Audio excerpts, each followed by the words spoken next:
So, good evening, everyone. I am Navmi, and I'll be the moderator for today's session. Thank you so much for joining our monthly Unnathi Disability Support Group meeting. It's wonderful to see you all here today. We have an interesting topic session today called Transition Planning.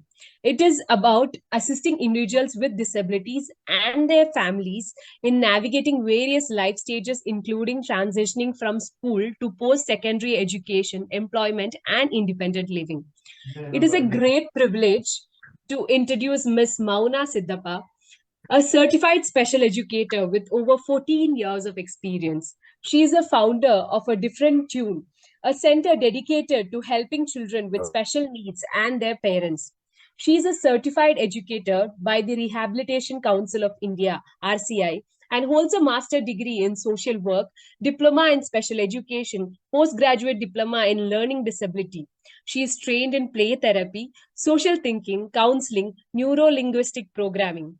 Throughout her career, she has worked with various reputed schools such as Head Start Montessori, the Valley School, and the Creative School. She firmly believes that every child has the potential to succeed, and with the right approach of compassion, empathy, and faith, we can help them achieve their goals. Treating with dignity and respect are her core work ethics through which the best in them can be recognized and support them towards a meaningful and a fruitful journey. Today, we are fortunate to have Ms. Mouna with us to share her journey, insights, and strategies for navigating the challenges faced by the disability community. Please join me in welcoming her by giving a warm welcome. Ma'am, the forum is yours. Thank you, Navmi, and thank you, Mr. Sandeep, for this opportunity. It's actually a privilege to be here and share my experience. And yeah, thank you again. So I have a small presentation, like I have a very few slides. So you need not worry that there's a lot to sit and watch and listen. So I'll try to keep it interactive, short, and maybe later in the end we can have a question answer session. So as you all know, the topic is the transition planning. And when we say transition planning, when we talk about any children, it's not related just to disability or a typical child. Whenever we speak about a child, the first thing comes to our mind is education. And why education? We keep thinking about the future. When we think about the future, end result is independent living, to have some income where they live a life with dignity. So I would like to request you to just think about it. If you want to share in the chat, you can share about it. But why education? What is education? We will talk about it, but why education? Just take a few seconds and think, why education? Why do you think education is important for your child? You can write it down or you can leave it in the chat box.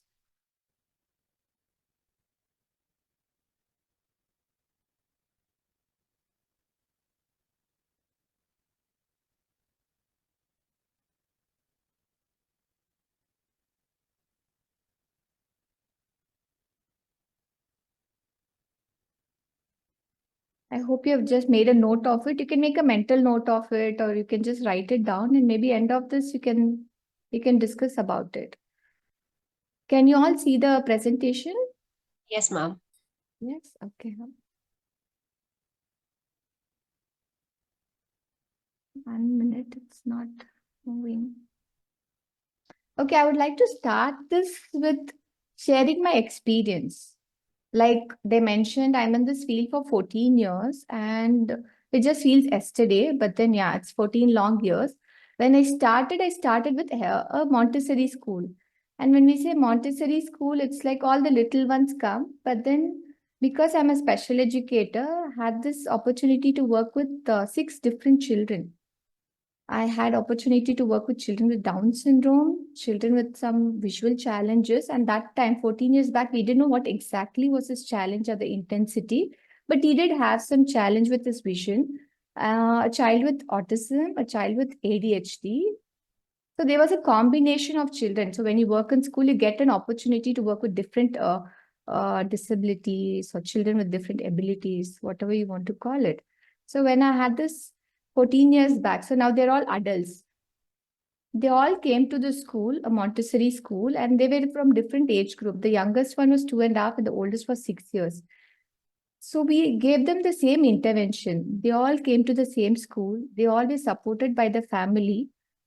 Everybody was taught the same thing based on what is the need and what is their learning style. But today, after 14 years, when I see one child, the child who had that vision challenge, is actually taking a competitive exam. The other two children with Down syndrome, they started their own occasional thing. They were into baking. They loved food and they got into baking. The other child with autism, they moved back to US, and then I heard of late that he's doing something in his interest was always into this robotics and all, so he got into that. So all the children came to me at the same stage of their life, and we gave the same intervention, but then the paths were different. And how the paths get different, it also depends on the child, it depends on the intervention, it depends on the family and the support system. So I want you to keep this in mind. They all start together, but every child, irrespective of whether the child has special needs or it doesn't have a special need, their paths go in different direction, and we need to respect them and support them in their paths. So when we say education, I want to talk education in a little different way because of the experience I've had, because so many children I've seen, so many families I've worked with. Right now, when we say education, it doesn't just stick to one particular thing. When we say education, what do you think of education? Can few of you tell me what is education? Where do you get education, or how do you get education? What education means to you and your family or your child? You can leave it in the chat, or you can. Yes. As a student, education means to me, what it means to me is that it's a ladder for me to climb from the current level to the next level in a society. So that is education for me, and that helps us to mitigate inequalities existing within the society. And it creates a sense of empathy in everyone, and sensitivity and awareness about everything into everyone. So yeah. Yeah. So I hear that for you, education is something holistic. Yes, ma'am. Yeah. Any parent would like to share what is education for your child? You're muted, Vidya.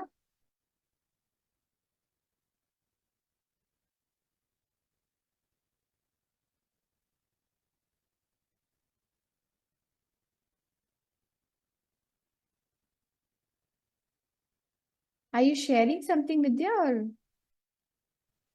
Or Sorry, there's yeah. some disturbance. Yeah. So what is education for you and your child? Since my daughter is very young, for me right now the education is about the social interaction with everyone. So, I'm sorry for this. I'm sorry. No problem. Yeah. Yeah, first, my daughter is 4 years old, since that's why for me right now the education I feel is like the social interaction with the people, being very social and interacting well for the needs. First is about the needs, so that is she is there. The other thing is like being able to express the feelings and being happy and learning as per the circumstances and about the in a day-to-day lives and taking the decision making, I feel. And as they grow, they should be able to make a decisions uh, about for anything, I mean, related to the Yeah, so I hear that even you have yeah. an holistic approach to education. So you both of you made my presentation very easy, because I thought somebody will tell some other answer, and I was very prepared for that. And yeah, so I hear you and me both have a holistic approach, right? But then when it comes to Indian context, what is education?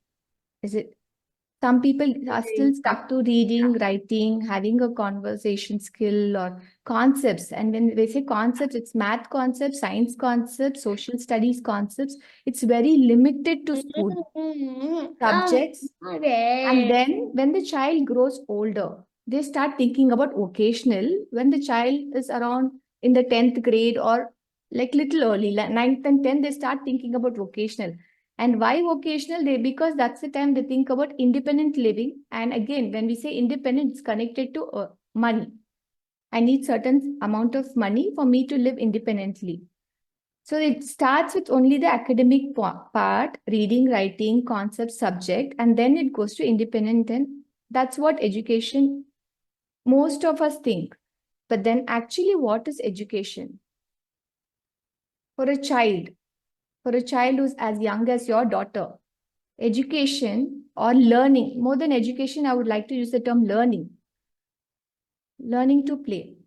We all underestimate that it's just waste of time, but then a child learns a lot, gets educated a lot through play, to understand what a toy is. If the toy gets stuck, how do I remove it? It's a problem solving skill. It's an executive function skill. So what is education? It is to play for the younger ones. It is to emotionally regulate yourself, because without that, you will not be able to perform in a school system or in a community or in a society. So education should also focus on emotional regulation. Executive function, this is very, very important, and many people underestimate the executive function part, and most of the school do not focus on the executive function. But for a children with a disability, for a child with a disability, even to take a decision and to plan the decision, plan the execution, if the child has executive function deficit, it gets very difficult. And then we have this emotional outburst, and then we start focusing on behavior, and the child drops out of the school. So, but if this is added in the education system, or if this is considered as an education, most of the dropouts will be managed. And then we come to the functional aspect. So, concept of math for our children cannot be just numbers. For our child, it has to be how to go to a shop, how to buy things, or how to understand quantity. It should always be in a functional way, which will help them in independent living. And then when we say concepts and knowledge is not about science, biology, math, geometry. Everything for a child with disability is a concept of relationship, concept of me, concept of going out to the society and being there independently, concept of going to a school, concept of going to a friend's house. When I go to a friend's house, how do I behave? That is also part of education. That is also part of learning. And then we come about social thinking. Right now I'm sitting like this, but then because it's a formal meeting, when my friends come, my behavior will change. That is also part of education, and it has to be from the beginning, not when the child is 16 or 15. And then technology is education, because of late we're all moving into the technology. And technology does help our children who have certain challenges. It actually makes their life easy. But then do we consider it in education? Do we consider it in the primary school? No, we just consider it when we have to write the exam in 10th standard. And that time we are pushing it on the child who struggles to understand and manipulate and use it. So according to me, or in my experience, I've seen a family who has seen education in all this dimension. I see a lot of success stories. And the next part is, where do we get this education? Do we get it only in schools, college, and university? Is it full-time or hybrid? Do we have the option of homeschooling, open schooling? Can we do it online or offline? Or do we get it only in therapy centers? Because the moment the child is born and the child has some label, the whole life becomes therapy. Is it residential? Or the smart way to move forward in learning or educating a child is a combination of all this. So we need to really take a pause and understand what is that will suit my child. Where is that education or where is that learning I'm seeking for my child is available, or seeking for myself is available. Then we move on to, how do we get this? Do we get it in schools? Do we get it only in therapists, family and friends, support system, doctors, accommodation? I would say we have to have a combination of all this. we get partly from the school, and we cannot outsource it, telling that, okay, my child has this challenge. I'm giving you so much money. I'll send my child to the school and the education will be taken care. It doesn't happen like that, and it doesn't work for our children. It has to be a combination of this, and definitely support system plays a major role when it comes to learning and educating our children. And when we speak about transition, which is a topic, the typical transition happens like this. The child enters a school, then we go to primary and secondary, and high school, college, university, and then employment and independent living. So this is the typical way where we all see that most of the children go through this transition, and it happens. For some, it happens smooth. For some, they struggle, but somehow they manage. But then when we speak about transition planning for a child with disability or for the family who has a child, the transition happens, or the first thing which happens is early diagnosis and intervention. Early the diagnosis, the best thing which can happen to a child is to get diagnosed early so that the intervention starts early, because there's neuroplasticity. And the moment the diagnosis starts early, the child has more time to catch up, or there's more time before the parents start panicking that the child is older, the child is moving to a level where he or she should be in a preschool age, or she's not going to the school. So the early the diagnosis and the acceptance happen, it's very, very beneficial. The moment it happens, you start the intervention. So the transition happens, or the planning of an education and learning happens in the early diagnosis. And then we move to the preschool. So this happens in a very typical way, or in a very smooth way for most of the children. But for our children with special needs, there's one important component between the early diagnosis, intervention, and preschool. It's always best to go back to what is education, what is a gap, and how do I get it? Because we cannot go by the age factor. The child is 3, the child is 4, ready to go to preschool, and then take the child and put them in the school. It's always better to take a pause between this transition and understand, okay, this is my child, this is the learning, and this is what my child has learned. How do I understand the gap? What is the gap? Okay, there are gaps in this fine motor skill. There are gaps in the gross motor skill. There's no thinking for my child. My child is not independent in toilet training. So all those things, we need to take a pause and see whether we can empower the child by filling those gaps, and then we move to the preschool. Without which, if you just take your child and start sending them to the preschool, again, child is feeling incapable. Child starts to feel failure right from the preschool age. Child starts to believe, I'm not capable. So we always take a pause between jumping from one big chunk of intervention, dropping everything and going to the preschool. The next is the bigger thing, primary and secondary. We all think that it's very easy for a child to just learn math, science, and everything. Like, the child knows to count, child knows number names, and then it's all done. And then we just push them to the primary and secondary. But then again, we need to take a pause and understand what it is.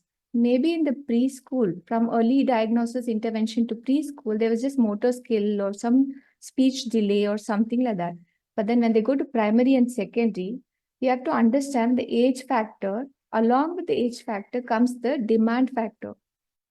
When the child goes to primary and secondary, the demand from a child who's in preschool is not same in primary and secondary. There's a lot of demand. There's a social expectation. There's a peer pressure. There's a lot of emotional regulation that the child has to understand self first and then regulate it. If the child is not able to understand self and regulate and is not independent in many things, again, the child starts to experience failure. So when we move from preschool to primary and secondary, again, we need to meet as a team and understand what is that the child is capable of, what is expected of the child, and what are the gaps. And mostly when preschool to primary to secondary, when we move, it will be a little bit of academic, little bit of social skill, little bit of communication skill. So it will not be a big thing, which is very difficult. And definitely with the help of therapists, with the help of doctors, and definitely the family support, we can manage it. But then the most challenging phase of transition is during the high school, because puberty hits in. And when we say puberty, it's not for the child with who's having a challenge, but the whole classroom will have that thing. The complete 13, 14, 15, 16-year-olds are going through a lot of changes internally and externally. And when this happens, there's a lot of things which is very confusing for them. They are trying to understand self, they're trying to understand everyone. Just imagine we take a child who's having challenge to even sit and listen to the classroom, take notes. You just take the child and put them in a high school with a bunch of children who are so confused. I remember one child, not a child anymore, he's in his 20.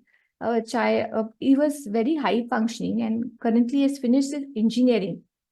He's a person with autism, but then he has finished with engineering and he's very high functioning. He always scored more. But then, yes, his challenge was in social interaction, emotional regulation. And that's where the parents used to take a pause and see where to get those support, where to make him more independent in his self-regulation. But then, in spite of all that, in spite of being a topper, when this boy moved to high school, he did experience a lot of trauma. When I say trauma, it's the trauma in the sense of bullying. He was bullied because though he was good in his academics, socially he did not know how to manage his body language. He did not know boundaries. All he knew is he was a high functioning person with autism. So whatever you teach him, he was able to study and get the marks. But then the gap, the parents thought that he's very good in academics, let us push him. But then the gap of understanding boundaries, gap of understanding the opposite gender, gap of understanding when there's puberty, there's a lot of things happening in me was not addressed. And in spite of being the topper, he did undergo loneliness and depression. Because it was taken for granted, he's good in academics, he's capable, he's independent, and then he can go to high school. Again, the parents had to take a pause, take a gap of 6 months, see what is happening, how do they address those things, and then he moved on to high school. And yes, of course, 1 year later, he completed his high school, but he did well, and now he's an engineer. He wants to pursue his higher education abroad. But then that transition planning was taken for granted and it did hit the child back. Luckily, they caught him on time so that we didn't lose out the child. So it's very important that each time we have to understand from preschool to primary to secondary, the executive function demand is different. The physical demand is different. The emotional component is different. So when we plan transition, we shouldn't be focusing only on the functional part or the academic part, but the holistic. The first slide where I showed you what is education, we need to take a pause and see what is the gap. And when we do this, we might feel that at that time we're wasting 6 months or thing, but then we're investing this for the future. And we're investing on the child who will become a capable person, will become a productive member for self and the community. And then we move on to college, university, and independent living, which is totally a different ball game. Because from the early intervention till the secondary or high school, in our system, parents are allowed. Parents can become the primary caretaker, where they might take notes or they might help them in their executive function, where they might help them in picking them and dropping and things like that. But when the shift happens from high school to college and then goes to independent living, the child is on its own. And they're not considered child anymore. The adult is on his own. And imagine an adult who doesn't know how to manage himself, who doesn't know how to plan something, who doesn't know how to keep a time management skill, who doesn't know what is the concept of money and how do I manage money. And the most important thing, relationship. If an adult doesn't know all that, and then in spite of being successful till the 10th grade, till the high school, it hits them hard in college and university. So when we speak about transition planning, please keep in mind, transition doesn't mean only from first grade to second grade to third grade. Transition means a person is transitioning from one particular age to another age. And when we move that, there's a lot of demand. And am I ready for that? Am I capable? So we need to work backwards. We need to start this executive function and independent living and functional skill right from the preschool age. We cannot say for a child or person with disability that when they reach 10, we will plan all this. So this is in brief. Transition, it can go deeper, and we cannot say one size fits all. And we cannot say that there are only success, there are only failures, there are only challenges. Some people manage to go to independent life, some people manage to go till high school, and then they move on to vocational training. Again, how do we decide this? Is based on the child's capabilities, child's potential, child's interest, and how do they manage from preschool to high school. Any doubts or anything you want to discuss, or shall I move on? Does anybody have anything? I'll move on. No, ma'am. Yes, ma'am. Okay. So this is one of my most favorite slides. This is one of my most favorite. I will say that this is my belief system, international classification of functioning. And I would urge that everybody please take a look at it and understand it in a deeper level. So it's like the most important F words in our life. When we say the current is nice, if a child's current day, if the present is nice, the future will be nice. And for the child's present to be nice, these are the 5 important F's in child's life: fitness, functioning, friends, family, and fun. Unfortunately, what happens when a child is diagnosed with any special needs or gets a label, we start over focusing on the functioning, skill building of the child. And we forget friends, fitness, family, and fun is equally important. Because all this helps in emotional regulation, executive function, self-identity, self-esteem, self-worth. So if you're hyper-focusing on the functioning, only on the skill building, and we do not give the opportunity for the child to interact with friends, and then how are we going to help the child to build a social relationship, understand emotions, understand relationship? If there's no fitness, how are we going to tell the child that fitness is equally important? Health is important, your body is important. And if sometime when the child is diagnosed, we stop taking them to any family function or any interaction. And absolutely no fun in their life. Because we do not have time, we need to rush it, we need to teach concepts. So according to ICF framework, irrespective whether the person has any challenge or no, these are the important thing. This is called the holistic living. And when all this is taken care and provided to the person in the current age, but today I'm able to have a little bit of fitness, functioning, friends and family and fun, my future becomes better. Because this is how I learned to live. This is how I learned to live each and every day. And then I become more capable each and every day. Because I'm living a balanced life. So if you're a parent, just think about it. How much of this is your child getting? Or am I pushing my child so much into activity, learning, and skill building that I'm forgetting this is the complete person who needs to have that fitness part, who needs to have that friend part? Or do we say that, okay, let him learn reading, writing, or let him learn this thing, and then he can go learn about relationship, and then the fun part can be there? Or even in the fun part, are we teaching how to turn take, how to share, how to use language building?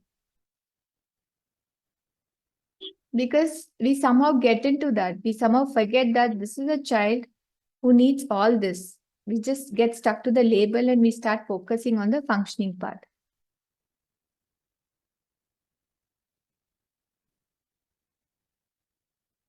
In the end, what I want to say is it's a collaborative growth and transition. Transition cannot happen in one dimension or focusing on one thing. Transition can be smooth. Transition can happen very efficiently and effectively if we work as a team.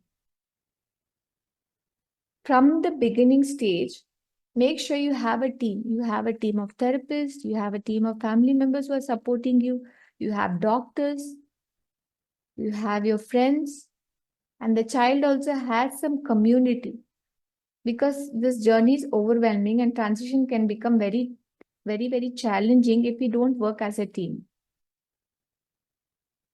And this is a very important thing. There's something called actual need versus perceived need. When a child is diagnosed with something, we all think, oh, okay, the child's need is to understand this, and this is the child's need. This is what the doctor said. This is what the therapist say. So I need to sit and focus on these things. But then we need to actually take a pause and understand what is the actual need of the child. Maybe the actual need of the child is something else. Maybe the actual need of the child is to have a connection, to have a bonding, to have that relationship with a parent, or to make friends, or to have some fun. But then we perceive that, okay, the need of the child is to make sure the school readiness, and then the transition from one class to other class should be fine. So take a pause and always reassess what is the actual need and what is a perceived need, and try to connect with your child and give that. Presume competence.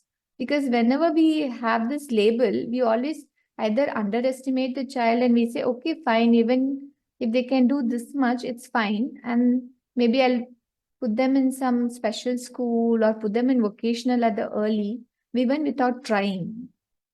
But then I have seen in my experience that there are many people where we have presumed competence and they are doing really well. And when I say really well, it doesn't mean that when they reach college and university, it's called well. But they're doing well in their own level, in their own capacity. By getting a lot of opportunity again and again and again, they get really better at whatever they are, and they're living a very productive life. They're productive to self, they're productive to the community, and they're doing very well in their own level. So always presume competence. Challenge your child. Presume competence, but challenge your child. Challenge your child in a moderate level where the child feels motivated to move forward. Sometimes what happens, because I go as a consultant to these schools, just because a child is in this classroom, the parents' expectation from the child is very different from what the actual capacity of the child is at that moment.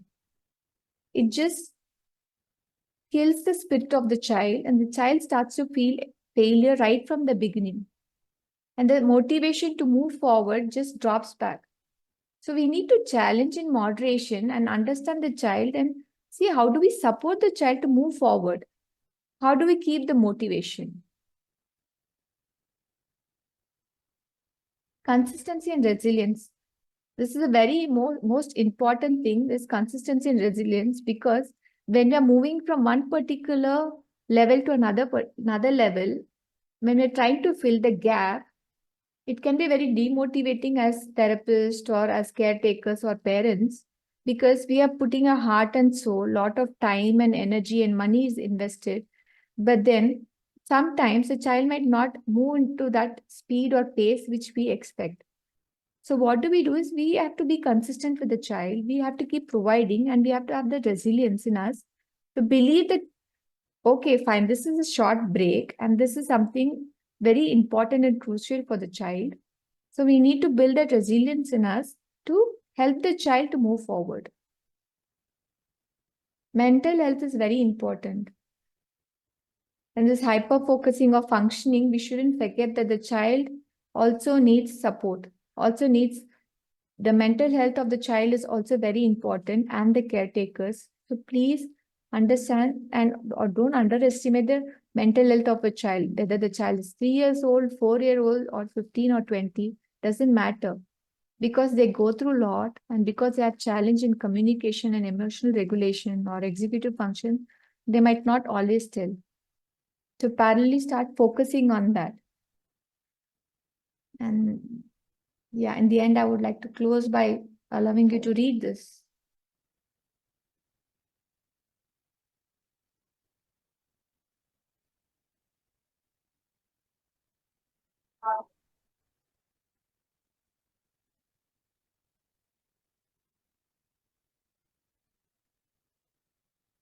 Thank you. Thank you, ma'am. It was an extremely enlightening session about the transitioning period. So now the forum is open for question and answers.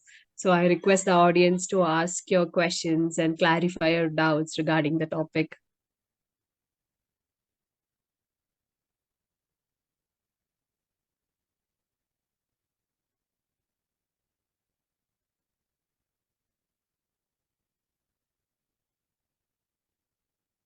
We just want to say something, Yes.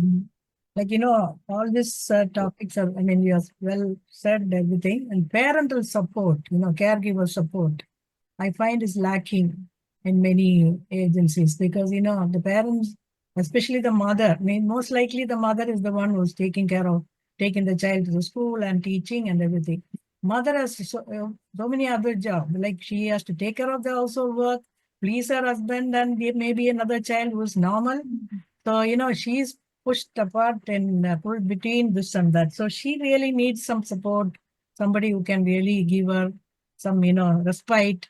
Those kind Yeah. of thing probably will help her because otherwise she will be burned down and she will collapse. And, unless she is Absolutely. strong, the child cannot be, you know, taken care of. She needs a lot of patience and a lot of understanding. Some of my parents probably don't know what they are doing, or they are comparing their children with somebody else's and trying that child is like this, my child is not that. And age is a factor. After a certain age, you cannot do anything. So I think from the beginning, the child and the parent should be, and also if it is only the one mother who's taking care of, the father also should be brought to the picture because if she goes and tells something, he's not going to listen. So it is the agency and the therapist probably has to do that, therapist or the social worker has to do that job. I think they're making them sit together and, convince them what they have to do, that parental responsibility, and of course with the support of the others. That's Yeah, based on absolutely. my experience. No, that is even there, but then it's little bit changes we see in Bangalore because I work in Bangalore, little bit changes. And the way I function is because just telling them it doesn't work. Yeah. Telling them, please bring your husband or, ask him to give me a call or it doesn't work. So what I do is the moment the child joins in, I create a WhatsApp group now, at least one part where both husband and wife are there. And then I am there in the group, or in case one or two member, we just add a WhatsApp group and we start communicating in that. The responsibility should be shared. Yes, it has to be shared, but unfortunately, we are not able to force it on them. No. It has to come. All we have to do is like how I speak about consistency and resilience. I think as therapists, we need to have a consistent approach and resilient and telling that, okay, I'm not going to give up. I'm still going to try. And we go one step extra by just giving them a call. Giving them a call and telling that, okay, fine, this is what happened. Do you see any difference in your child? What is that you think is lagging? Because when there's a transition, we say, okay, fine, your child finished this, and then the child is going to go the next. What do you think as a parent is lagging? And when I go as a consultant to the school, we push it through school that it's compulsory that both husband and wife have to come.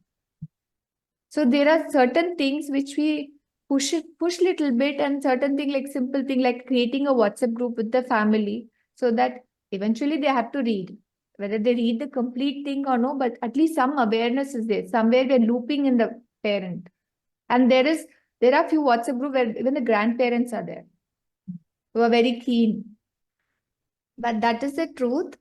we are still working on it. And then we once in a month we do some program where we pull in a lot of volunteers, social work volunteers from different colleges and institute or some youth group, where the parents are given complete respite and the children are taken care for 2-3 hours. And in that we request both the couple to come, because we start focusing only on the child, but we also forget that the couples need to bond to support each other. Right. Because the mother is so focused on the child, the father is so focused on earning, because whatever said and done, money plays a major role in therapies and education. With if you have a child, and if you have a child with some challenges, so the father starts earning, focusing on earning, and the mother starts there, and then the bonding between them is missing. When that is not there, no matter what the wife goes and tell, it doesn't work like that. So we do this where we take care of the child for 3 hours, and the couples have some time and we have some games or something we do with them where there's a bonding. And we've started this initiative and we see slow but steady changes.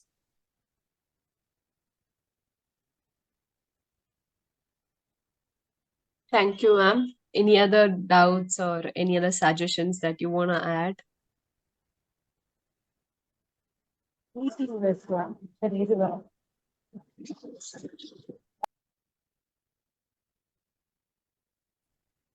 No. Nowadays, this age of social media, digital technology. So, what do you think about this overexposure to social media and screen time? Does it affect their mental health? And Yes, it's an everyday battle for me. It's every single day battle for me. Like, there are children who come, like they go to school, and from the school they directly come to a therapy.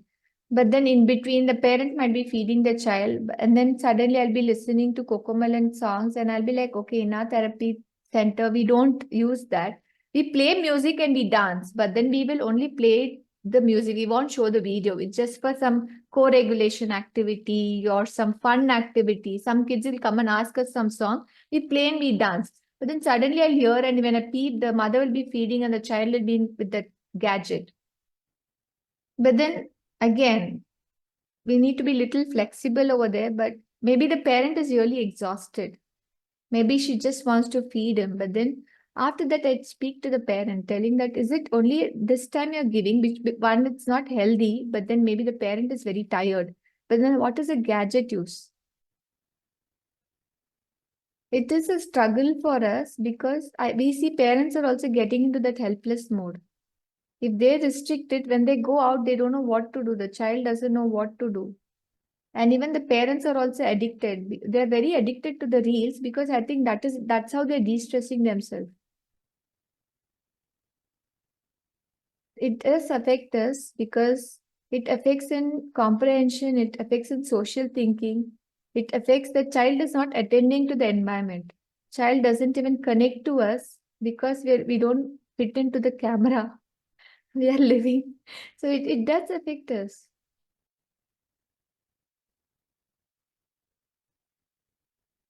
And it affects us more when we introduce a concept of social thinking, because it's very dynamic and fluid. For the concept of social thinking, the child has to be present in this moment and understand what is happening in my environment. But if a child is completely hooked on to the gadget, the basic thing of I am here, I am in this environment, these are the people here, and this is the behavior which is expected, gets very, very complicated for the child. And they will, when we stop them from that, then the behavior starts. And when there are behavior, the learning doesn't happen. So it is affecting all of us, but then we have to do something collectively.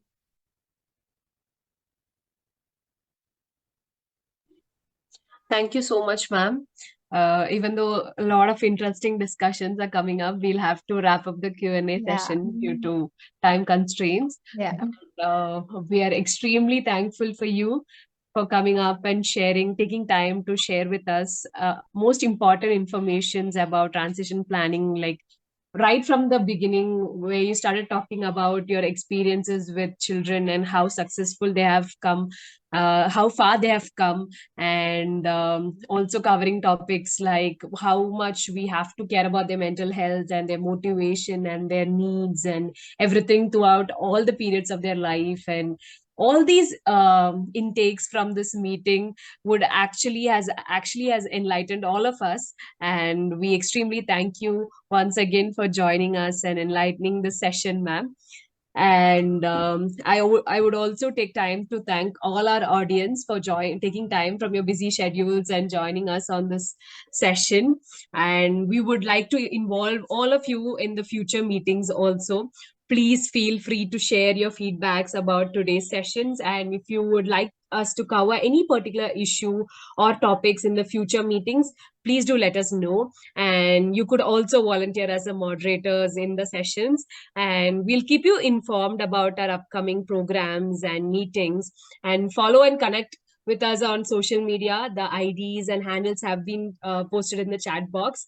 Please feel free to follow us, and see you all soon, and have a very pleasant weekend. Thank you so much once again. Thank you, ma'am. Thank you. Thank you so much for this opportunity. Thank you, Mr. Sandeep. And I would like to thank Jubin for referring me. I had fun preparing the presentation, but yeah, when he said it's only 30 minutes, I said, okay, I cannot start transition planning without talking the basics of it. So I tried to, I hope I didn't take too much time, and it was complete honor to be here. And Not at all, ma'am. Your time is actually valuable for us because it was so much of information to take in. Thank you, ma'am. thank you so much. Yeah.